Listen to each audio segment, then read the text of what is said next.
Hi hello എല്ലാ പ്രിയപ്പെട്ട പ്രേക്ഷകർക്കും മെട്രോ സ്റ്റാറിലേക്ക് സ്വാഗതം. സൂപ്പർ ഹിറ്റ് സീരിയലുകളുടെ സംവിധായകൻ ആദിത്യന്റെ മരണം സഹപ്രവർത്തകർക്കും ബന്ധുക്കൾക്കും ഇപ്പോഴും വിശ്വസിക്കാനായിട്ടില്ല. പറ്റിക്കാൻ പറയുന്നത് എന്നാണ് മരണവാർത്ത അറിഞ്ഞ പലരും ആദ്യം കരുതിയത്.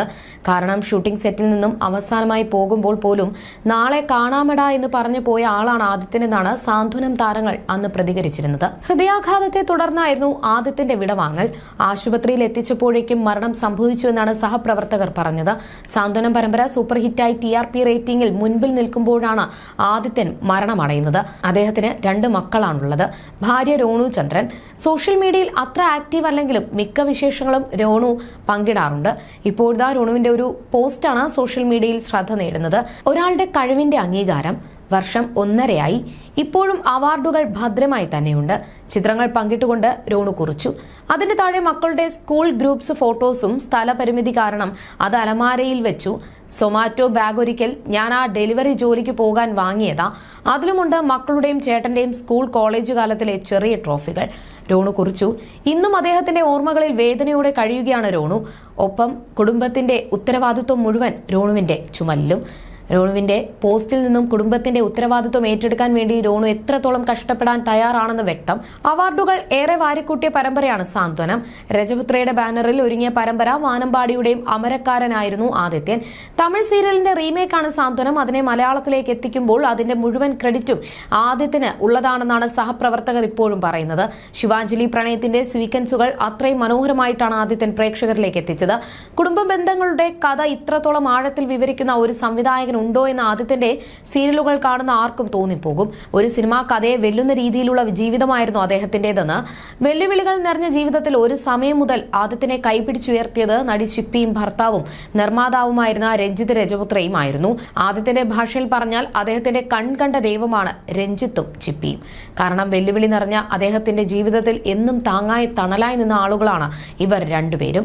വീട്ടിൽ ഒരു പൂജാമുറി ഉണ്ടെങ്കിൽ അവിടെ വെച്ച് രഞ്ജിത്ത് സാറിന്റെ ഫോട്ടോ പൂജിക്കുമെന്നാണ് ആദിത്യൻ മുൻപൊരിക്കൽ പറഞ്ഞിട്ടുള്ളത്. മുടങ്ങിപ്പോകുമെന്നോർത്ത അദ്ദേഹത്തിന്റെ സീരിയൽ ഏറ്റെടുത്ത് മുൻപോട്ട് കൊണ്ടുപോയി സൂപ്പർ ഹിറ്റാക്കിയത് രഞ്ജിത്താണ്.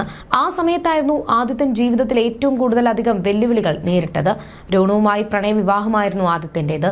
സംവിധായകനാകാനുള്ള അടങ്ങാത്ത മോഹം കൊണ്ട് മറ്റു ജോലികളെക്കുറിച്ച് അദ്ദേഹം ചിന്തിച്ചിരുന്നില്ല. ഇടയ്ക്ക് വെച്ച് നിന്നുപോയ സീരിയൽ സംപ്രേഷണം രഞ്ജിത്തിന്റെ നല്ല മനസ്സുകൊണ്ടാണ് വീണ്ടും തുടങ്ങാൻ കഴിഞ്ഞത്. 10 ലക്ഷത്തിന്റെ ബാധ്യത തീർത്താണ് സ്വതന്ത്ര സംവിധായകനായി രഞ്ജിത്ത് ആദിത്യനെ മാറ്റിയത്. നിരന്തരമായി രഞ്ജിത്തിന്റെ വീട്ടിൽ കഥ പറയാനായി ആദിത്യൻ കയറി ഇറങ്ങുമായിരുന്നു. കയ്യിൽ ഒരു സഞ്ചിയും തൂക്കി താൻ ചെല്ലുന്ന ആ കാഴ്ച കണ്ടിട്ടാകണം ചിപ്പി ചേച്ചി തനിക്ക് വേണ്ടി രഞ്ജിത്ത് സാറിനോട് സംസാരിച്ചത് എന്നാണ് ആദിത്യൻ മുൻപൊരിക്കൽ പറഞ്ഞത്. ഒരുപക്ഷെ രഞ്ജിത്ത് സഹായിച്ചില്ലായിരുന്നുവെങ്കിൽ ഇത്രയും കഴിവുള്ള കലാകാരനെ ലോകം കാണാതെ പോയേനെ എന്നാണ് വാസ്തവം. എന്റെ ജീവിതത്തിൽ എല്ലാം തന്നത് അവർ രണ്ടുപേരും എന്നാണ് ആദിത്യൻ അടുത്തിടെ നൽകിയ അഭിമുഖത്തിൽ തുറന്നു പറഞ്ഞിരുന്നത്. എനിക്ക് ഉണ്ടായിരുന്നു. ആദിത്യൻ ഈ സീരിയൽ ചെയ്യരുത് എന്നും പറഞ്ഞു. എന്റെ കൈയും കാലും തല്ലിയൊടിക്കാൻ പ്ലാൻ ചെയ്ത ആളുകൾ വരെ ഇൻഡസ്ട്രിയിൽ ഉണ്ടായിരുന്നു. ഞാൻ രഞ്ജിത്ത് സാറിന്റെ കമ്പനിയിൽ ജോയിൻ ചെയ്തതുകൊണ്ടാകണം അത്തരത്തിൽ ശത്രുക്കൾ ഉണ്ടായതെന്നാണ് ആദിത്യൻ മുൻപ് പറഞ്ഞിരുന്നത്. തമിഴ് പരമ്പരയുടെ റീമേക്കായിട്ടാണ് സാന്ത്വനം എത്തുന്നത്. എങ്കിലും മലയാളികൾക്ക് ഇഷ്ടമാകുന്ന രീതിയിൽ അതിനെ എത്തിച്ചതിൽ 3/4 പങ്കും സംവിധായകൻ ആദിത്യന്റേത് തന്നെയായിരുന്നു. എന്നും കുടുംബ ബന്ധങ്ങളുടെ കഥ പറയുന്ന സംവിധായകനായിരുന്നു അദ്ദേഹം. ഒട്ടേറെ കഥാപാത്രങ്ങളെ എന്നെന്നും സീരിയൽ പ്രേമികളുടെ മനസ്സിൽ താങ്ങി നിൽക്കാൻ പാകത്തിൽ സീരിയൽ സംവിധാനം ചെയ്യുന്നു എന്നതാണ് ആദിത്യനെ ആരാധകർ നെഞ്ചേറ്റാൻ കാരണവും. ഇക്കഴിഞ്ഞ ജൂൺ 19-നായിരുന്നു ആദിത്യൻ മരിച്ച് 1.5 വർഷം പിന്നിട്ടത്. അദ്ദേഹത്തിന്റെ മരണം നൽകിയ വേദനയുടെ ഓർമ്മയിൽ ആണ് രോണുവും മക്കളും ജീവിക്കുന്നത്. 1.5 വർഷം മുൻപാണ് അദ്ദേഹം വിട പറയുന്നത്. ഏറെ മിസ് ചെയ്യുന്നു. നന്നായി പാട്ടുപാടുന്ന ഒരാളായിരുന്നു. ഒരു ദിവസം ഞാൻ പാട്ട് പാടുമോ എന്ന് ചോദിച്ചപ്പോൾ കുറച്ച് വരികൾ എനിക്ക് പാടിത്തന്നു എന്നും പറഞ്ഞാണ് അദ്ദേഹത്തിന്റെ ഒരു പാട്ടും രോണു സമൂഹ മാധ്യമങ്ങളിൽ ഷെയർ ചെയ്തത്. രേണു സുധിയെ പോലെ രോണു ആദിത്യനാകട്ടെ എന്ന് ചോദിച്ചുകൊണ്ട് താരപത്നി പങ്കുവച്ച ഒരു പോസ്റ്റും ഈ അടുത്ത് ശ്രദ്ധ നേടിയിരുന്നു.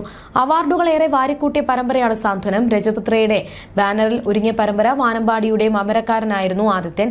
തമിഴ് സീരിയലിന്റെ റീമേക്കാണ് സാന്ത്വനം. അതിനെ മലയാളത്തിലേക്ക് എത്തിക്കുമ്പോൾ അതിന്റെ മുഴുവൻ ക്രെഡിറ്റും ആദിത്യന് ഉള്ളതാണെന്നാണ് സഹപ്രവർത്തകർ പോലും പറഞ്ഞിരുന്നത്. ശിവാഞ്ജലി പ്രണയത്തിന്റെ സീക്വൻസുകൾ അത്രയും മനോഹരമായിട്ടാണ് ആദിത്യൻ പ്രേക്ഷകരിലേക്ക് എത്തിച്ചത്.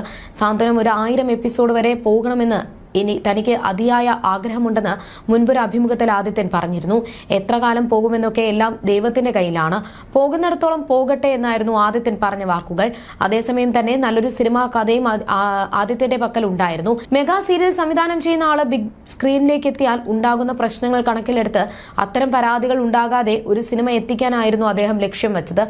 സിനിമയുടെ ചർച്ചകളും കാര്യങ്ങളും ഏതാണ്ട് പാതിവഴിയിൽ എത്തിയപ്പോഴാണ് അദ്ദേഹത്തിന്റെ മരണം സംഭവിച്ചത് എന്നാണ് സഹപ്രവർത്തകർക്കും ആരാധകർക്കും അന്ന് പറഞ്ഞത്.